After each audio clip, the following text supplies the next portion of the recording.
If you are using any bank apps on your iPhone and if you're experiencing issues with the bank app not working on your iPhone after the update, follow only these 3 ultimate guidelines that will fix your problems. So without wasting any more time, let's get started. Solution 1. Check your location settings. Open Settings. Scroll down. Tap General. Scroll down. Tap Language and Region. Tap Region. Now make sure to change your region and set it to country where you are located. Solution 2. Update the app. Open the App Store, tap Profile, scroll down, find out the app and check the update.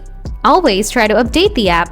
Solution 3. Reinstall the app. Reinstall the apps. Tap and hold the app, tap the cross icon, tap Delete, tap Delete. Now open the App Store. Now find out the app. Please install it. Solution 4. Contact the bank support. If the issue persists, it's recommended to contact the bank's customer support. They can provide specific troubleshooting steps or advice tailored to their app and services.